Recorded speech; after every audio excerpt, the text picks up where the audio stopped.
Good morning, everyone. This is episode 6, I think. Yeah, episode 6 of the Nerdy Cool Dad podcast.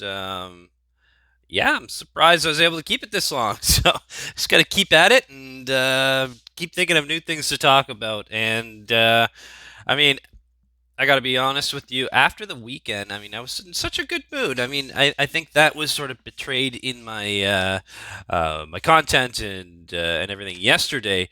But as soon as you start getting into, I guess I'm calling it my work week. I mean, I am technically working, but just trying to keep it all out of my head throughout the weekend and getting right back into a Monday. It's like, oh my god, there's just such a heavy weight associated with it, and there's just so many things in general going on. So yesterday, as I'm sure you all know, um, you know, uh, Prime Minister Trudeau had his press conference, and it seemed like, you know, you have to stay home. We're going to enforce it. We don't really know what we're going to do yet. I'm sure they do. They have contingency plans or sort of some sort of step-by-step plan. But it looked like things were going to get like pretty serious. Like everyone's going to have to be on lockdown and no excuses really. So I was kind of prepared for that. And then he let us know that the premiers in each province would kind of do their own thing and let you know how that's going to work out. And then we got Doug Ford yesterday. Everyone's, kind of worried. Okay, what's next? Are we going to be enforcing some sort of draft or a radical lockdown? And he let us know that um, you know there's going to be business closures for anything that's non-essential. Kind of scaring people. Like we weren't sure what that was going to be like. The tone was super serious. Then we got the list, and it's like, oh god, for fuck's sakes, like everything is open basically. It's the same rules we had before, only there's something I don't know, piece of legislation written into it so that if it's a hairdresser or something like that or a hair salon, they can be fined, for example. Um, I don't know. It seems kind of dumb. I mean, I don't know how many of you are actually gamers and that sort, but I know GameStop's been under a lot of fire lately because GameStop is EB Games in the U.S. Just in case you didn't know, they're claiming they're an essential service. So obviously, everyone's going to have their own opinion on that.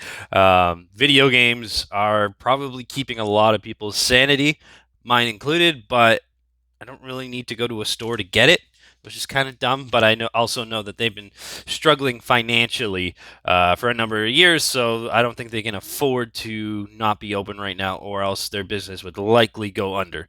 And that's just their circumstances at the time. But if it were me, the last thing I'd want to do is go into one of those like crammed little EB Games stores, uh, and with people that may or may not have showered recently.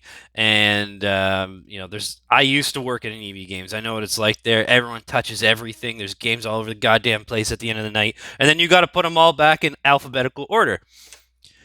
Yeah, kind of annoying. I wouldn't want to be if I was called into work at an EB Games. I don't know. I guess it's the balance between keeping your job and getting sick. So, I mean, I feel for anyone who's in a situation like your grocery store workers, your nurses, your doctors, your public servants, things like that, or any essential businesses like power generation, anything like that. I'm missing a bunch. So I can't list them all off. But anyways, you guys are awesome. Keep doing what you're doing. EB Games, really don't think you need to be open, but who am I to say? I'm just a guy in a chair talking to people, right? So, anyways, so Trump also did a speech yesterday, and really kind of typical Trump fashion. I'm so proud of my administration. We're doing great things. We're the best. After our 15-day scheduled not really a lockdown. I don't know, crisis, or sorry, I don't know what term they're using right now. Anyways, and I don't even know when the 15 days started. I assume it was sometime last week. Let's just call it a national crisis. Anyways, after 15 days, he's going to be proposing that everyone gets back to business, which is incredibly dangerous for a number of reasons. Right off the bat, he's already downplaying things again. He's already done this once, and he already retracted his statements, kind of. I mean, a guy like Donald Trump can't retract a statement. He's just going to say what's on his mind. Anyways, I won't get into his psychological demeanor, but he. He cited that it's been a very aggressive flu season. They've lost tens of thousands and that or to the flu, and car accidents happen all the time. Basically, he's trying to justify that people will die, and you just gotta suck it up because it's business as usual. I'm sure if he contracted coronavirus, this would be a different story altogether. And I'm seeing all sorts of stupid shit from this as well. Like the governor of Texas is saying, well, the grandparents would want their grandchildren to have a prosperous economy. Like, fuck off. Are you kidding me? Like, you're really gonna put people's lives at stake right now? Especially, we've all seen the exponential growth of this right now, and there's just so much ignorance going on. The more you spout ignorance, the worse this is gonna get. Like, I would love to just get back to my normal everyday life, but that's not gonna happen if people don't take this seriously. So again, stay the fuck home. Okay, I'm gonna just keep saying that every day, and that's just the way it's gonna be because some people don't get it. I'm seeing stupid videos on like YouTube of people that have it or in grocery stores and just don't care because they gotta eat too. Like, stock up on some food, eat some ramen for a couple weeks if you really have to. You're not starving. You're not in an impoverished country. Like, get over your shit and don't make this seem like it's a downplayed situation because that's literally what it's not. So let's just I don't know.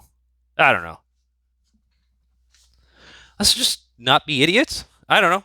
Is that even a solution that I could tell people? We will see. We will see.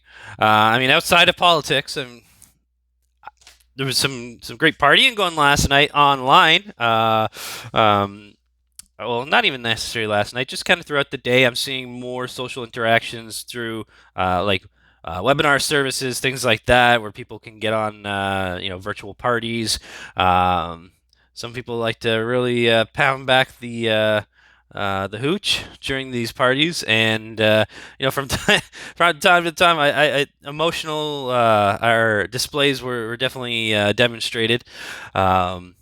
Maybe alcohol had something to do with that, but at the same time, these times are tough. Like, there's a lot of people out of jobs right now. A lot of people in the service industry that are struggling. Getting EI, it seems like they've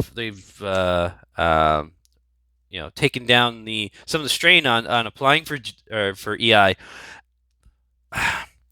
I'm one of those people. I hate government forms. Like, government bureaucracy does not work with me. My brain just doesn't register. Luckily, my wife is fantastic at it, so we make a good team. But I'm not the only one that struggles with this sort of thing. I know others do, and even in this situation, trying to get your mortgages deferred is not easy. I tried calling my bank yesterday. You can't get through their internal systems. Luckily, I work in this industry, so I know how these things work now with call centers and stuff like that. They've set it up so that there's only approximately 5 to 10 minutes of waiting time, and it's going to keep dialing. If it doesn't get anyone, then it's just going to send you to a voice answering machine. So you're not getting any help there. And there's an email address I'm going to try today, but I definitely want to take advantage of deferring my mortgage payments. Like, why wouldn't I if I can apply for it, right? But yeah, everyone, there's a lot of people saying that they're going to help. And let's just kind of make it a little bit easier, maybe. I don't know. Who am I to say, right? You can't teach an old government new tricks, I suppose. I don't know. That's probably yeah. Don't quote me on that one. I don't think that's my best material. But yeah, I mean, outside of like these online parties people are having to keep social, I'm really hoping parents are keeping their sanity with their kids at home. A lot of funny memes I've been seeing about, like, pre COVID-19 and the teacher strikes going on in Ontario, and now everyone's just like, as soon as they can send the kids away, let's send them away for our own sanity. we've been well, I say we. My wife, she's with the kid most of the day because I'm working. But she's come up with some cool, like, day-to-day plans. Like yesterday was Princess Day, so they dressed up as princesses and did makeovers and all that. And my daughter was super happy about that, and talking about it the day before and that sort gets them super excited. Help put them to bed. It's kind of like the whole, you don't go to bed, Santa's not coming tomorrow, right? That kind of mentality. So, I mean, I don't like to blackmail my kid, but sometimes you got to do what you got to do, right? And what else? Today is lazy day. Well, my wife's hoping that she can teach my daughter how to play video games. Like, she really adapts to things on her tablet, but we're gonna try some console stuff today. See how that works out. We did some researching on games that are fairly easy for kids to pick up. I mean, I remember when I was a kid, we had like Mario 1 and Mario 3. Never had Mario 2 for some reason. Just whatever. I'm not going to get into that. But those games, like, I was playing the Virtual Console earlier this week, and they're really hard. Like, I would have fits as a kid, and I remember playing the same levels over and over again. I mean, it seems simplistic, but there's very little control. Jump on this person's head, and then there's a gap here, and this is going to get more complicated as we go. That sort of thing. But I don't know. We're gonna try a few options out, see what sticks, see what works, and see what she enjoys. I'm sure we'll end up just going back to the tablet at some point, but we'll see. And on that note, I think it's funny. I'd have to say at this point, all tablet restrictions and TV restrictions are completely dismissed. I don't think anyone's gonna have or very few people are going to have the ability to stick their guns on that. There's just the kids just thrive attention, and you need. It's great to give them to that. Great to give attention to your kids, obviously, but you can't be on all the time. There's a big difference between coming home from work and paying attention to your kids for that like 2-3 hours than every single day. Having to give undivided attention is just not realistic. And I've only got one kid, so maybe that is somewhat difficult in the sense that she doesn't have a playmate or anything like that, other than her cousins and that sort that are calling her on Kids Messenger that I went on a rant about yesterday. But yeah, it is what it is. I mean, and it's not just people with kids that are struggling. I'm seeing all sorts of people on, people that live with their spouse with no kids, or people that live on their own. A lot of people are struggling mentally with being at home, especially if you had a very active lifestyle.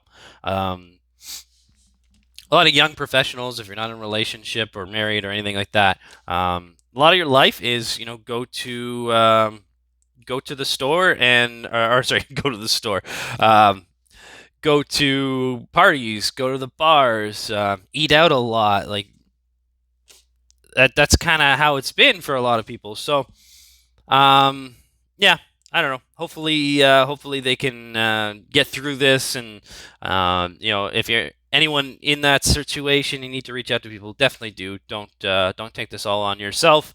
Try to talk to as many people as you can, and get through your days, and find some hobbies and things to do. And I gotta say, I mean, at this point, I'm wondering how the effects of self isolation are going to look like, long term. When this is all over, what are people going to be doing? Are they going to remain kind of in this weird position where, hey, I kind of like my little space over here. I've become accustomed to it, and I'm going to kind of slowly come out of my house here and there? Or are people just going to go all out, like, I'm gone, I'm going fishing, I'm going hunting, I'm going camping, whatever the hell. Just like, get me the hell out of this house. I'm sick of it.